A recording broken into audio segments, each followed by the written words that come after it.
Hey,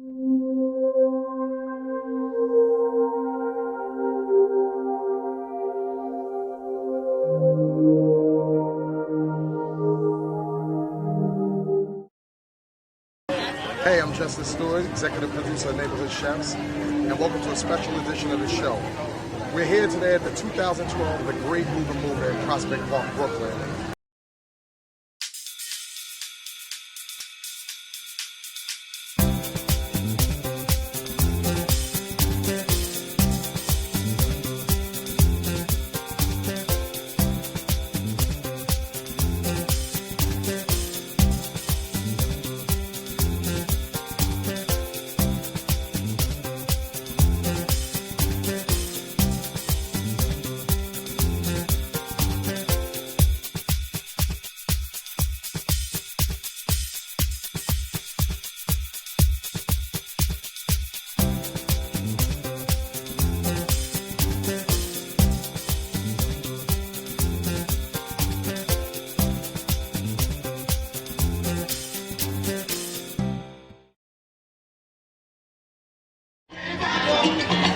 Welcome to the Googa Mooga Festival 2012.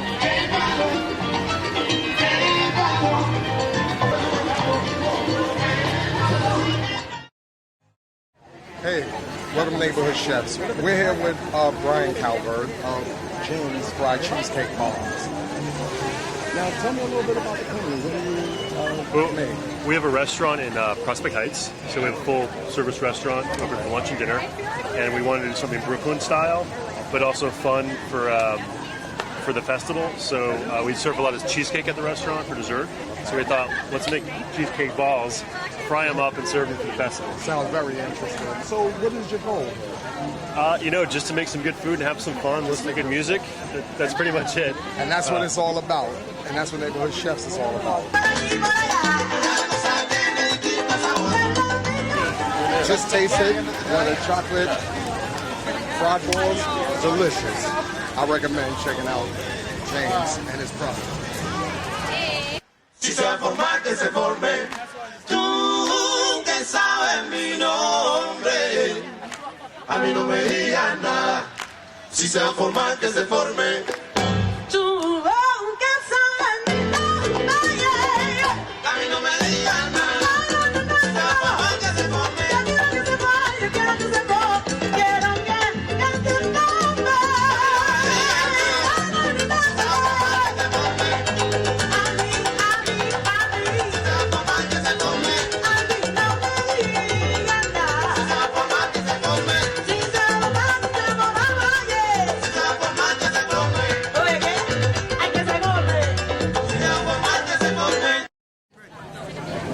Hey, we're here with Brian from Big Gay Ice Cream, and Big Gay Ice Cream is popular with a lot of New Yorkers, but for our viewers who don't know anything about it, what's a little history on it? Sure. We actually started in 2009 as an ice cream truck, a seasonal truck. We named it the Big Gay Ice Cream Truck. It was a weird placeholder name that stuck, and now we have fun with it. And then last year we opened our first shop in the East Village, Big Gay Ice Cream Shop. Big Gay Ice Cream. And where's it located? 125 East 7th, between 1st Avenue and Avenue A. Oh, and Avenue A. Yeah. Well, tell some of our viewers, what made you decide to start making ice cream? We actually, neither my co-owner or I come from a food background, aside from eating out at restaurants.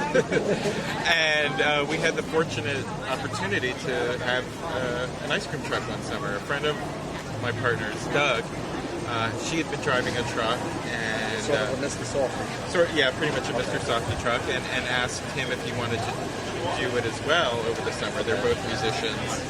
They work orchestra seasons in the fall and the winter, and they have free time in the summer. So we thought it would be a fun, kooky thing for him to do. Okay. So we came up with a name and a concept, and switched up the ice cream that's on it, and played around with all of the toppings that we do. So that's how we started out, with simple vanilla and chocolate with toppings that So what are your special flavors? Well, for example, today we have shakes, and we're doing a ginger curry shake and an horchata shake, so a cinnamon rice milk shake. So we play on the Latin American drink, horchata. So. And there you have it, Brian from Big Gay Ice Cream. Good luck. Thank you so much. Take care. Thank you. Welcome to Neighborhood Chefs. We're here with Natalie, Patsy, and Rebecca from Patsy Got Hamilton's. New York Third Chapter. Central. New York Central. Oh, New York Central. Okay. Tell us a little bit about the company. About the dessert? Yes. Or today? What do you Well, specialize? you know, I really like to garden. Not really. I like to dress up and look like I garden. Okay. And so we have made an edible garden with dirt cakes. So dirt cake, a lot of people grew up on it. It's basically awesome chocolate pudding, Okay. devil's food cake, crunchy chocolate pearls. We made a ton of gummy worms. We have passion fruit, caramel apple, and mixed berry. Then we have some salt and nutmeg. There's a lot of chocolate going on. And then we have some whipped cream to finish it. So you come up, I get some whipped cream, maybe a few more worms, and off they go. Would you like one? Interesting. Sure. Thank you. Gummy worms is good. It's a little, it's convenient little hole on the top, so you can shove as much stuff in there for you. Okay. So this is all cookie crumb. Yeah, so it's pink sugar and cookie crumbs, and we have some worms buried in there. Yeah, I see and that. then the cakes are just nestled in, just for fun. So what inspired you to do this? I really love jerky. I grew up making it and eating it, and it is also my Twitter name, so it makes sense. We make it a lot at the hotel at New York Central, and I just like it a lot. And I really like making fun, interactive scenes early morning. You know, Patsy and I are sisters in the pastry world, so she came and helped me with a charity event in Houston a few months ago, and she's returning the favor. Plus, she makes really good stuff.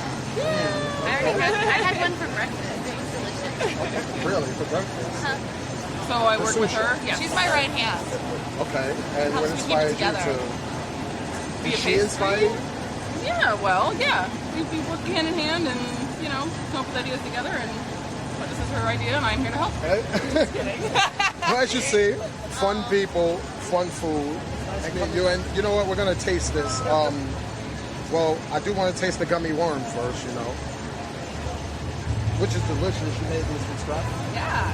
We cut what we cut. I have the calluses to prove it. Hey, I from know, the pan our over hands here. are messes right now from like cutting so many worms. Pan over here to check out the gummy worms.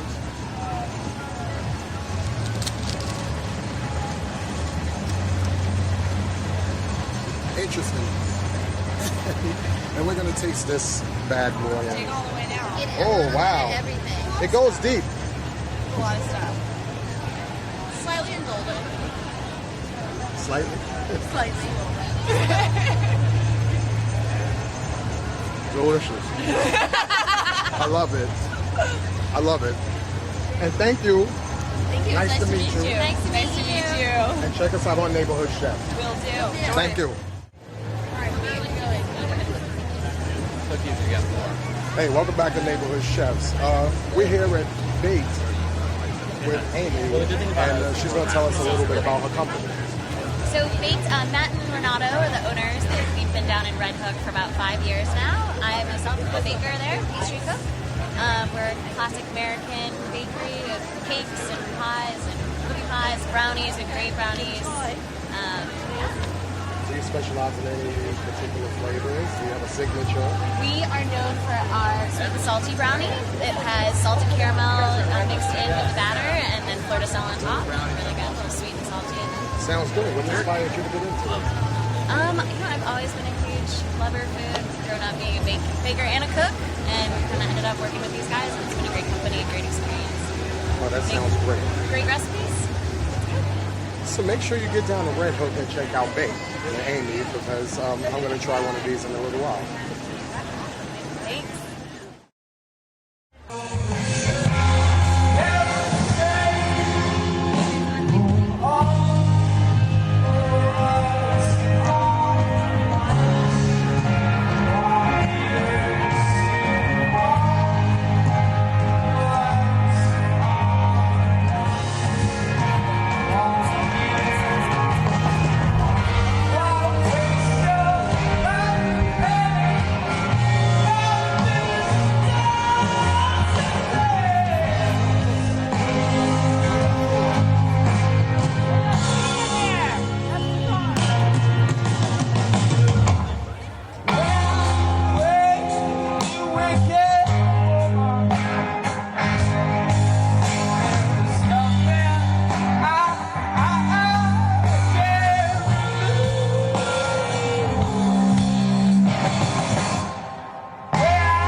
food festival, the Googa Mooga, the Great Googa Mooga. And here we are with the huge Hamageddon. It's a grill. It's actually a huge rotisserie, and it's part of the festival. I think it's awesome. And if we come over here, it's a huge pig inside there roasting right now. Now that's what I call food, and this is what I call big grilling.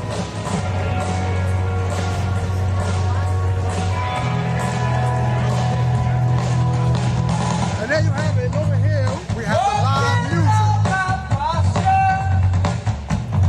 This is an awesome place that you have to get to every year. You only get 2 days in the year, and you gotta take advantage of it. Good food, good times, good music, and also interesting things such as this huge rotisserie grill.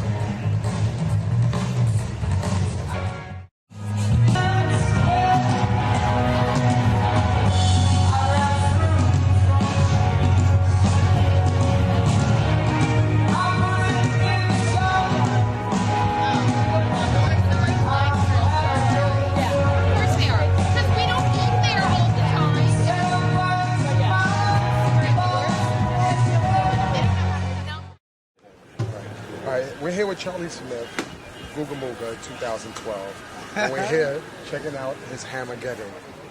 Boom. Now tell us a little bit about the Hamageddon. Yeah, the Hamageddon is a brainchild of the Superfly production company, and they asked me to come in and help develop this sculpture for them. It was created down in Atlanta, Georgia, in my art studio. And then we did a test drive on Cinco de Mayo and cooked a 87-pound pig down on there as a test drive to check out the technique.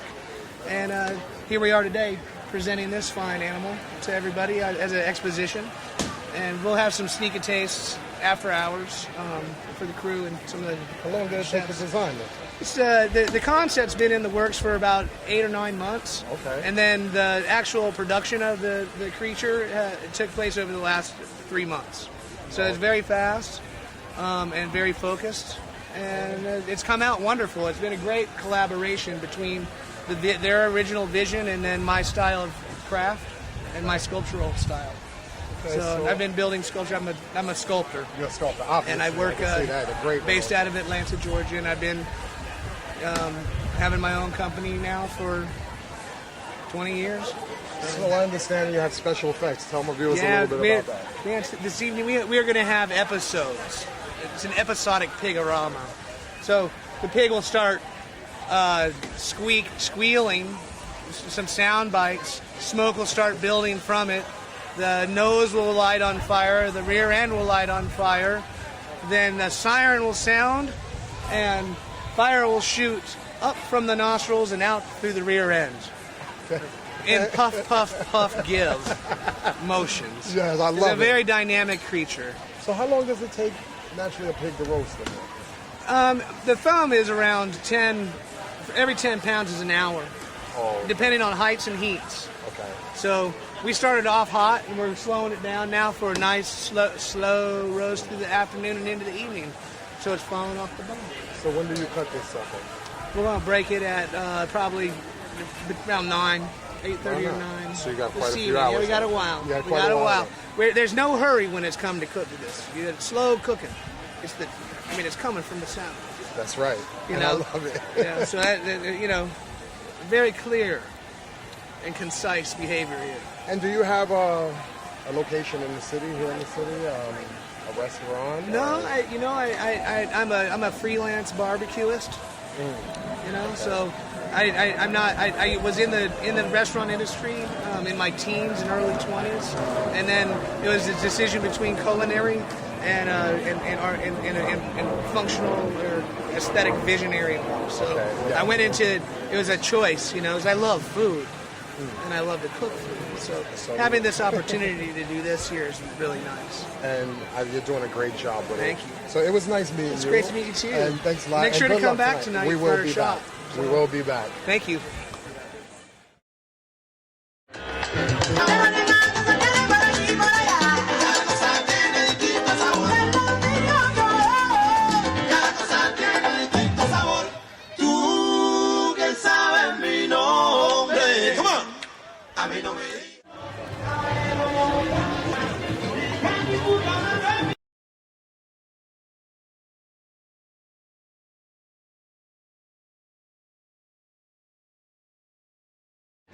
Yeah. Hey, we're back at the great Googa Mooga Festival with Margaret Braun cakes. She made this huge cake. Tell me a little bit about it. Well, I'd like to interview you, Miss Braun. That's right. This cake I built right across the school. Sorry, I got that. So this cake is about 24 feet tall. It's made out of wood, beeswax, sugar, plaster, almond oil. What else? Joint compound, paint. So it's part edible. It's part edible. I mean, like, you could eat that, but I don't think you want it. Yeah. Because all they, like, it's so great because the kids are like, look at this kid. They love it. They're running They around love it. It's like a merry-go-round. It's like a cake merry-go-round. I think it's the only ride in the park. So what inspired you to start doing this? Well, you know, I've been a cake maker for a long time, many, many years in New York. And the great Googa Mooga approached me because they knew I was like the cake lady, and they said, would you make a cake like a centerpiece for our festival? I said, I would love to. Let's do something that's never been done before. And I said, I want to make a huge cake, but I want it to be kind of beautiful. I don't want it to be like a big, goofy thing.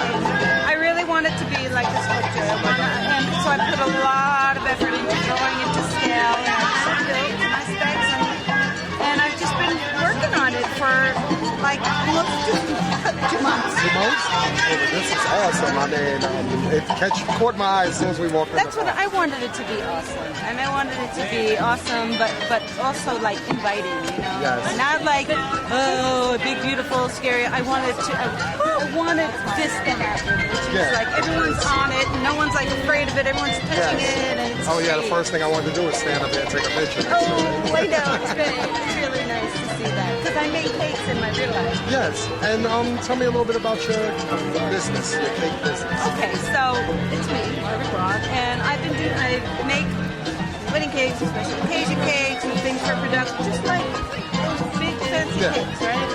And I've been doing it for a long time, but I started as an artist, and I painted and I made sculpture, so that's been really, it was basically a way to make a living this morning since a young girl in New York. You know, I've been here for a long time, and I'm fairly established in my work, so just recently I've been getting back into making art and objects and sculpture. So this was just a really great opportunity to just kind of go all out. It looks like you're doing a great job. Now, where are you located for my viewers? Okay, I'm in the West Village. I'm in New York, Greenwich Village. I don't have a retail shop. Okay. It's just a studio space. Okay. Yeah, so I don't have like Website? a bakery. MargaretBraun.com. MargaretBraun.com, and there you have That's it. me. And that's her, not me. It's her. Margaret, that's a fantastic compliment. Thank you. I can see you wore your orange hat. That's right. That's right. Here with Margaret Braun. The great Googa Mooga 2012. Thank you.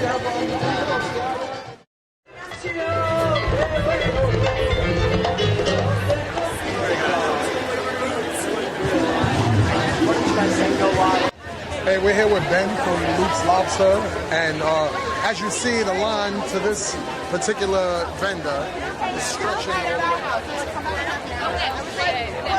So, Ben, tell me why everybody's lining up to get these lobster rolls you serve. Oh man, I mean, it's great to see. I'm really happy people are willing to wait for it. I think it's because we just have an amazing product. It's lobster directly from Maine. It's very carefully sourced and very carefully looked after from the point that it's caught in the water until the point that it ends up in your sandwich. And people that are eating it, you can see them walking away with it here. They know they're eating fantastic Maine lobster, and it's not mixed in with any other stuff that's going to get in the way of that lobster taste. Okay, and how long have you been in the business? We've been in the business since 2009, so we're coming up on 3 years now. 3 years. And it's just really exciting to see that the people are starting to recognize this as a place to get a really great meal. Yeah, and you can see that. I think I'm going to stand on this line in a little while. Now, where are you located? We have a few locations in the city. We're in the East Village on 7th Street between 1st and A. The Upper East Side on 81st and 2nd. The Upper West Side on Amsterdam between 80th and 81st. And in the Financial District on South William Street. Quite a few locations. We do, and we have a food truck that hangs out a lot of the time near Grand Central, a little bit over on Broadway in the 50s. Okay. Sometimes down in Flatiron. So you can find us in a lot of different places in the city. And there you have it. Luke's Lobster and their great lobster rolls. And we're speaking with Ben that works for the company. Thank you very much. Thank you.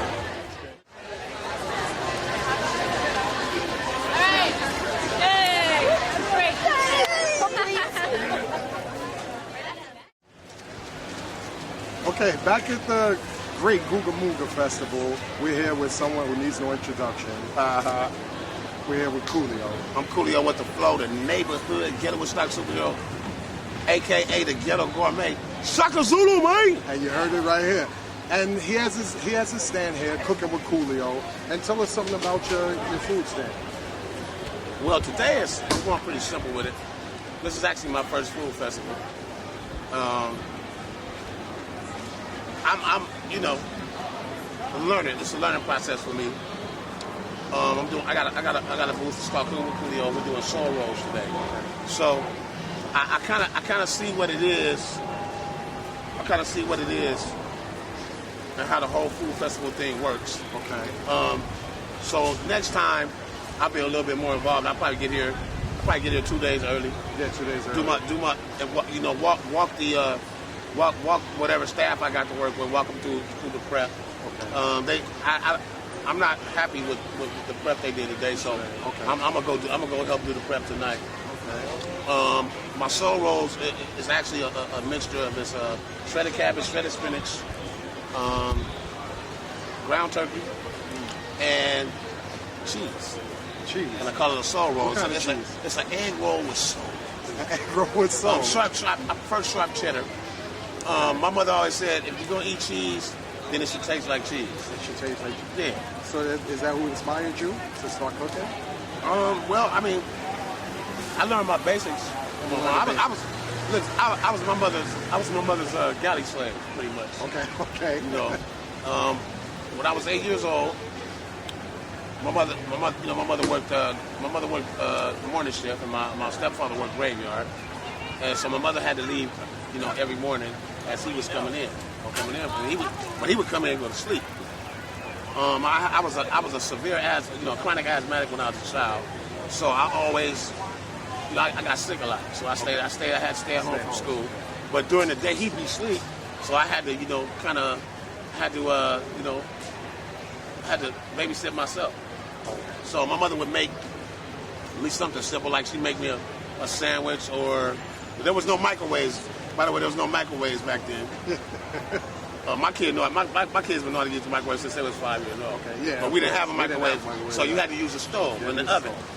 But now, when we was between the ages of a newborn baby to what, 10, 12 years old, you wasn't allowed to use the stove. You wasn't allowed to touch it. Wasn't allowed to touch the stove. Well, so my mother made me some tuna. And she said, just make you a sandwich. You know how to make a sandwich, make you a sandwich, and get you some of those chips, and get you some, left me some juice, and make that for your lunch, and then I'll be home to make dinner. Well, I decided that I wanted some cheese on my tuna, and I wanted my tuna to be warm. You wanted it to be warm. So I used the stove. And I was a kid, so the pan I used, I didn't wash the pan out. I just put it in the sink. So I decided that I wanted to use the stove. I wanted my shit to be warm, and I wanted to melt my cheese on my tuna. So what I did was I did a tuna melt. Tuna melt, basically. I didn't know what I was doing at the time. But you were being creative. And from that point on, I did prep. You did all the prep work. I did all the prep. My mother was like, "Oh, you want to be in the kitchen? You want to cook? Well, get your ass in there and chop up this onion and chop up this celery and mop that floor. And that's when I first started washing dishes. Everything. So, like I said, I became my mother's galley So you slave. started from the bottom, basically. I was my mother's kitchen drudge. Exactly. You started from the bottom, and then from worked there. your way up. So that basically I started spending a lot of time in the kitchen with my mom, doing the prep, and I became interested in cooking. So she actually started walking me through the processes of what she was doing because she probably was kind of bored too. Since I was there, she was like, well, I might as well teach you something. So from that, I went to washing my own clothes, hemming my own pants, darning my own socks. Hey, I'm self-sufficient on, but I'm a Renaissance man. So what do you want to take? What do you want to take the concept of cooking with Coolio? What do you want to take it from here? My whole thing with cooking right now is to teach my people how to eat healthy, how to eat healthy, and not spend all their money, and not be broke, Exactly. Because you can. Now, listen to what I'm saying to you. You can eat healthy and still eat economically, Which is very true. you really can. Fresh food is probably a few cents more expensive than processed food. And if you know how to cook it, And you if can you know how to- avoid buying Exactly. the fast food and everything. Couple of tips right off the top of the head.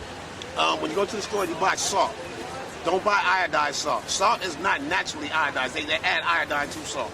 Buy natural sea salt. Probably costs $1 more. You know, for that box of Morton's everybody buy. Yeah. Buy the natural sea salt like that. Natural sea salt. The reason why we have so much high blood pressure, heart attacks, and diabetes and all that is because we use all this processed stuff. And we tend to over-season our food. Exactly. And think everything needs a whole bunch of salt. Exactly. And garlic. Most things have natural salt in them, and all you gotta do is add a little bit. Try using more herbs than actual seeds, because everybody uses Lawry's. Okay, I love Lawry's too. Yeah. You know what I'm saying? And I use it liberally, but I don't over-season, and it's not really about that. So you can make natural sauces. Use fresh tomatoes. Use a can of tomato sauce.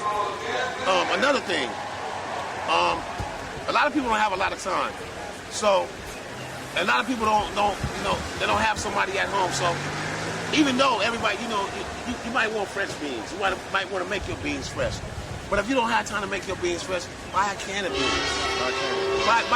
Buy canned beans. There's nothing wrong with them. Drain the water off. And don't add too much salt. Don't add too much salt, because when they pack it in the can, they use salt in it. See? And we're getting healthy tips from Coolio as well. And so, what other cuisines are you looking to delve into? I do Jack Getty. This is exclusive right here. Jack Getty. Jack Getty. My mother's name was Jackie. To this day, I haven't tasted a spaghetti recipe better than my mom's. And her name was Jackie. I call my spaghetti Jack Getty. I do any meat I do. I don't eat anything rare, medium rare. If it's got any pink or any red in it, I'm not eating it. I do everything well done. Everything. And just so you know, meat digests easier. It's easier for your body to process when it's well done. If you eat red meat, or if you still eat red meat, don't eat it bloody.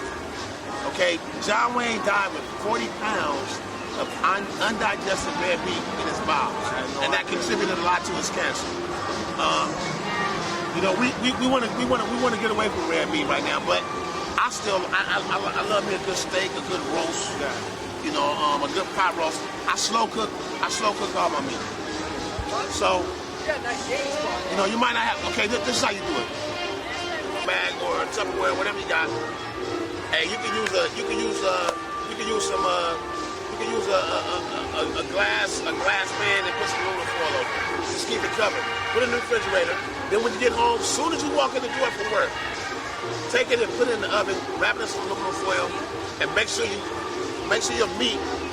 If this is a piece of meat, then you want the level of the liquid to be at least halfway up that meat, or barely covering the top of it. Put it in the oven and cook it at about, like me, I don't have a lot of time. So you wanna, if you don't got a lot of time, cook it at 450. Now, and if you wanna cook it at that temperature, it's gotta at least be a half inch to an inch thick. Okay? If it's thinner than that, then you wanna get your fire down, you wanna get your heat down to about 350, 375. About 375. And just let it cook. After about 25, 30 minutes, check it. It's not going to be done. You're going to check it if it's starting to get dry, then add a little bit more beer or add some water, whatever you want to do. And then just let it cook another 15 minutes or so. It'll be done by that time. At least 45 minutes, it should be done if you're doing it the right way. And you got a decent oven. Yeah. And you slow cook it, and I guarantee you, it's gonna be tender, moist, and you can cut it with a fork. I call it fork steak. Fork steak? Fork steak. Fork steak. I mean, so are you thinking about opening up anything here in New York City, in Brooklyn? I don't know. Right now, I don't like overhead. No. So I'm gonna stay doing. I'm gonna do food festivals. I'm gonna keep doing my show. I'm getting ready to shoot some new episodes of Cooking with Coolio online. Oh yeah, Cooking with Coolio. So when is that there? We're probably gonna start shooting again mid-summer. So I should have something ready for you by September. By September. Okay. We'll be back on the net with 10 to 12 new episodes. And I think we're gonna take it international this time. So we're gonna cook in different countries. Everywhere we go, we're gonna set up a show and we're gonna cook. And where's this air? What network are you? But right now we have two different ways we're gonna do it. I'm either gonna air it on CoolioWorld.com, which is my site, or I'm gonna air it on MyDamnChannel.com. MyDamnChannel.com. And then to go along with that, we're also gonna do some episodes. We're gonna do it with Food Network, or we're gonna do it with the Cooking Channel. Or we may do it with a whole new entity. Yeah. And that'll be the censored version, of course. Yeah, such as neighborhood chefs, you know. So we would love to see you come on and cook something. Not a problem. Hey, I'm Coolio with the Flow, aka the Ghetto Gourmet, and yeah. He's on Neighborhood Chefs right now. Right now we're gonna try one of Coolio's soul rolls.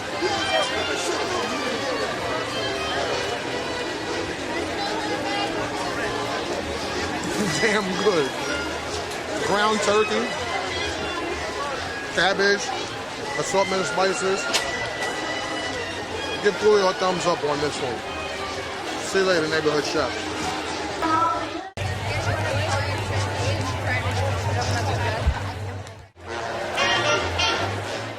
Yo, I'm Coolio with the Flow, aka the Ghetto Gourmet, and you watching Neighborhood Chefs. And this is a neighborhood chef right here. I'm a neighborhood chef. Shaka Zulu, man! Justice Stewart. Okay, we're going to wrap up season 1 of Neighborhood Chefs here at the great Googa Mooga Food Festival in Prospect Park, Brooklyn. Be sure to tune in to September in the fall to catch our new season of brand new chefs, brand new eateries, and everything food. Thanks for joining us on Neighborhood Chefs.